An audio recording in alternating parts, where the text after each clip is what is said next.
Hello, everyone. This is Ron, and I'm back with you with another episode of Empire Coins and Collectibles. We're back at you. You know, I just did an episode sharing my hunt list for doubled die Lincoln cents, and I showed you five, I think it was, four or five, I think it was five double dies, but I left one out. The one I left out, I will get back to you a little bit later in this episode. But it's a beautiful double die. It's just kind of one of those unusual ones. I also have a double die buffalo nickel, and it's a very good tin, so it's well worn. We'll put it under the microscope and show that to you as well. But you guys know I love double dies. That's part of my collecting avenue, so to speak. That's in my lane. And I particularly like Lincoln cents double die. Of course, I've never been known to turn down a double die, just like I've never been known to turn down dinner, right? But in any case, if you could, please like, share, and subscribe. We'll get right to this episode, and perhaps you'll find something interesting, or maybe we will say something entertaining. At least that is our desire. All right, let's go ahead, and I'm going to change cameras. We're going to look at one I've got propped up here on the desktop camera, and it is a very good tin doubled die reverse 1935 buffalo nickel. And you know, there are some that just leap right out at you, but this one does not. So what I'm going to do is I'm going to change cameras, and I will put this one under the microscope. So we'll take a really close look at it, and maybe we can discover what it has to share with us. So I'm going to start on the reverse side. Actually, that's where all the action is. And we're going to just kind of go around the coin.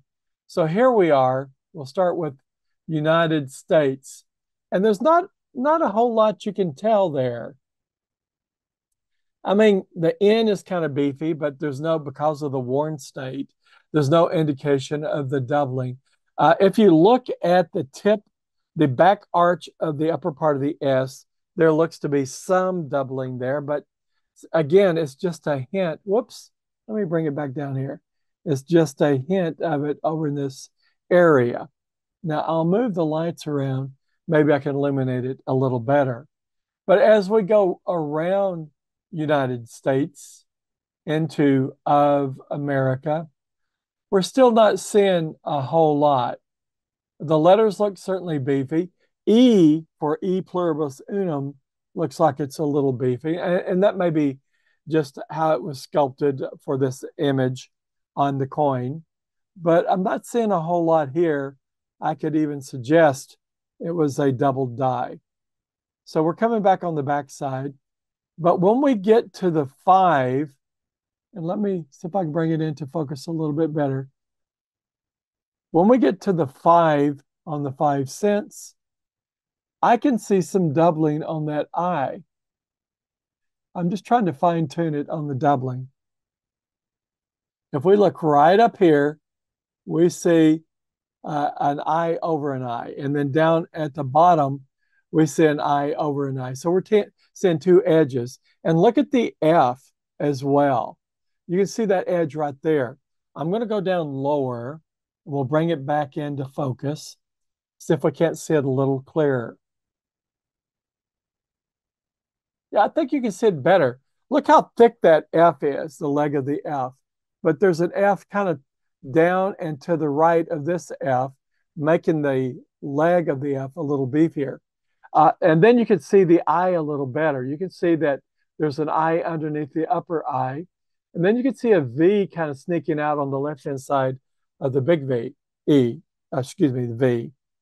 But look at this E. You can see this E right up here is underneath this E right here. So definitely we can see the doubling there. Now, it's unfortunate, but because we've got such a worn state, it's a very good coin. You can barely see the tip of the other C under this C. And then down here, you can see the back of the lower E that's beneath this top E. So yes, and the same thing for T and S. We can certainly see this is a doubled die. Now, I don't know if there's anything else that's a tell on this. The horns are pretty much gone, so you can't tell a whole lot about that. Maybe a little bit on the lower part of the chin there or the hair. But overall, this is a double die, and it was graded very good by PCGS. Okay, so we're going to go back to the main camera. I'm going to set another coin up, and hopefully we'll be able to take a look at it. So now we're looking at the desktop camera again, and this is the latest doubled die that I've gotten in. This is the 1984, and this is the one that I was going to show you as something that is on my bucket list for Lincoln Cent double dies, double die obverses. But this is not like the other double dies. And the other double dies, you're looking for the doubled lettering or the date. This one is not. This one has a feature about Lincoln himself that is very much doubled. And what I'm going to do now is I'm going to go and change cameras back to the coin microscope. I'm going to raise it up a little bit so we can get a better look of the coin. Let me change it to the coin microscope. And then we're going to put it underneath the coin microscope and bring it into focus. Okay, we'll start looking at the date. Hopefully we can bring this into focus. There it is. Pretty good looking date there, 1984, but there's no doubling that's really significant on it. As we roll around the lettering, there's trust. Don't really see anything significant on it. We see kind of a doubling on the W, but you know, that could be a little bit of chatter of the dies, but nothing significant there. Our in God we trust. And let me bring this into focus a little more. We're not really seeing a whole lot there on Liberty. Now, that E has something going on, but not much. So where's the doubling? Well, let me show it to you. Look at the ear.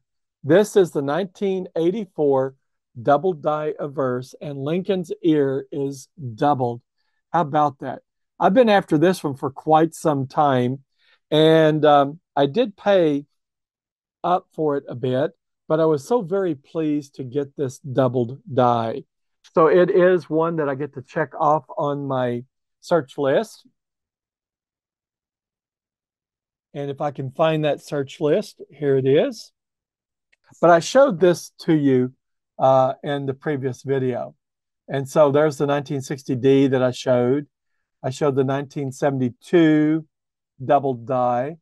I didn't show that 84, but I did show the three 1995s. So I do have a check mark by the 1984 Lincoln Cent double die now, and I've got quite a few more to go. That was a list of about 14 double dies, and so I've got, I think, about 4 of them marked off with multiples. So this is all about coin collecting. You look online, you look at the different websites, you look when you're out coin roll hunting, you look at the coin shops and the shows that you go to. And once in a while, you'll find a beauty like this with this magnificent doubling on the ear. And by the way, the thing that I haven't shown you is, let me come back to the main camera. The thing that I haven't really shown you is, it is an MS. Let me put it back down here. I'll put it on the desk camera because it seems to show better down there. Okay, there it is. So this is not quite a 67 or a 68. The price was right, but it's better than the average. And I do love this coin. So I'm very proud to have it as part of my collection. So if you're out there trying to decide what to collect. Doubled dies are something that hold a lot of interest, and there's many types out there that are not very expensive. This one may have cost me somewhere in the neighborhood of $120, something like that, 125. But in any case, it was achievable and obtainable by me. There are those out there that I mentioned in the previous episode that are unobtainable. That's like the 1969S doubled die. And those were listed at over 400,000 for like an MS-67 along that type of grade. Yeah, there's not probably any chance of me owning one of those unless I actually find it in a coin roll search. But in any case, I hope this has been interesting. It's just kind of a follow-up to the previous video when I was trying to share with you my Lincoln Cent double die set. I have others that I haven't sent off to Annex for grading. I will be doing that in the not too distant future. And I have a few coming in I've actually got two orders out at Annex right now. And one of them should be coming back in. It's like a 53 coin order, and it should be coming in within the next 2 or 3 weeks, I would expect. But in any case, until then, you take care and all the best. Good hunting out there.